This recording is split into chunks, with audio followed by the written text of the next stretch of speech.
Bonjour, bienvenue.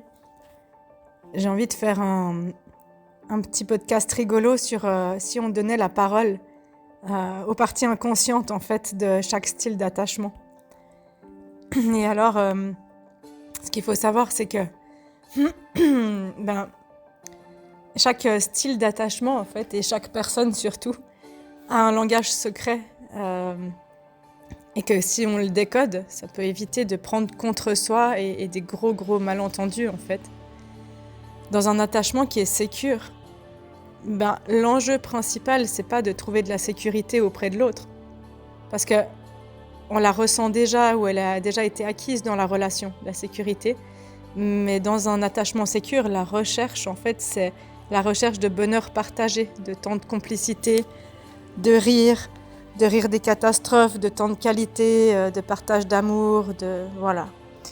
Et en fait, chez les autres styles d'attachement, ambivalents, désorganisés, anxieux, évitants, les blessures, elles cachent en fait des illusions, des espoirs qui partent à partir de la blessure, qui sont immatures et qui sont une souffrance au quotidien, qui génèrent des frustrations.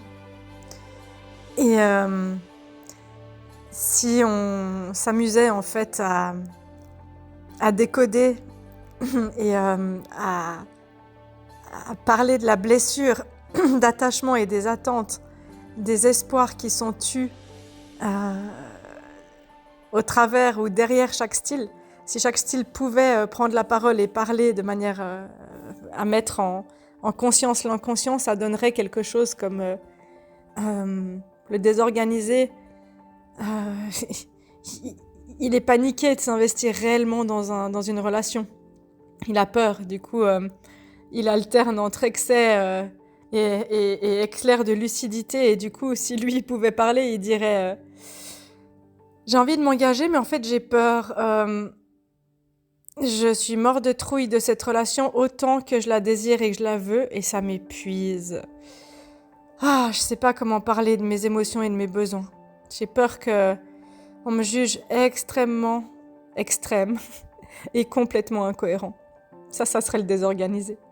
Le désorganisé, il dirait « J'ai tellement envie de toi, mais j'ai tellement peur de construire avec toi. Et je fais tout ce qu'il faut pour être proche de toi, mais quand t'es proche de moi, je fuis. » L'évitant, il alterne plutôt entre pessimisme, voir les défauts et tout ce qui est noir dans la relation, et flottement, dissociation, où il n'y a plus personne.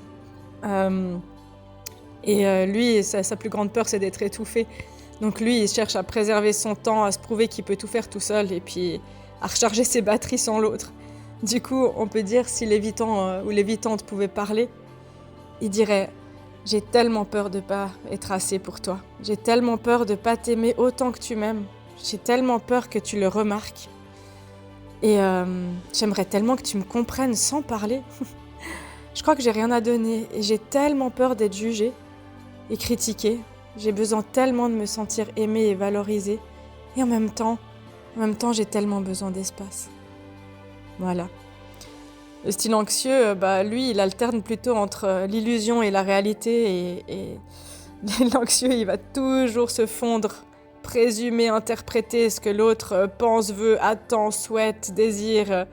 Et l'anxieux, il va passer une bonne partie de son temps dans sa tête à imaginer le futur et à refaire le passé aussi. Et du coup, on peut dire en rigolant s'il pouvait parler dire, dis-moi tout ce que tu veux, que je puisse m'y adapter, m'y fondre et te donner tellement que tu me quitteras jamais et que tu voudras tout le temps être avec moi. Voilà, donc c'est un peu d'humour. Mais je le fais comme ça avec humour pour vous aider à dédramatiser la situation. C'est pas une catégorie mentale, c'est pas un diagnostic. On a tous et toutes une construction particulière, des traumas, des blessures, des expériences de vie douloureuses. L'essentiel, c'est qu'est-ce que vous allez en faire aujourd'hui de ces informations. Parce que quand on continue à rester pendant des mois ou des années à dire oui, il est ci, elle est ça, mais en fait, moi, je fais quoi là, tout de suite, cette semaine qui arrive pour changer quelque chose dans la relation? Et en fait, s'enfermer dans des cases, y compris les styles d'attachement, ça peut vous faire souffrir.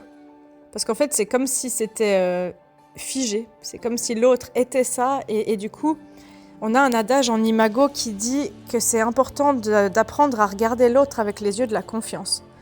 Les yeux de la confiance, ça veut dire je te regarde là où je sais que tu peux aller, avec amour, là où tu en es. Et je te regarde pas en te montrant tout ce que tu sais pas faire, tout ce qui est pas là. Je te regarde avec amour pour te montrer que tu peux tout débloquer, ouvrir tes ailes, t'envoler, et que je serai à tes côtés pour le faire en te couvant d'amour, et que je t'aime comme tu es dans ton chemin. Et si je regarde tout le temps mon partenaire ou ma partenaire avec des yeux qui lui disent « t'es un évitant, t'es une désorganisée, t'es ci, t'es ça », l'autre personne, elle se sent découragée, elle a même plus envie d'essayer. Alors partez à partir du jeu, des encouragements, de vos limites, de dire ce qui est plus possible pour vous, mais de le faire avec le plus de douceur possible et de compassion, parce qu'en fait, des blessures, on en a tous et toutes.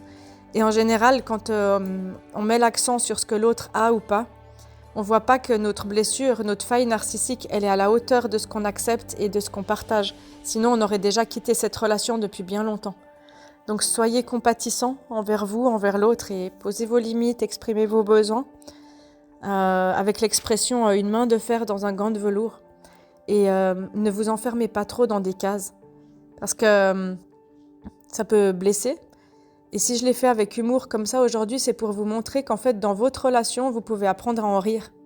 Par exemple, si vous êtes une évitante avec un désorganisé, riez-en. Quand vous voyez que ça arrive, riez-en ensemble. Vous allez voir, ça va dédramatiser les choses.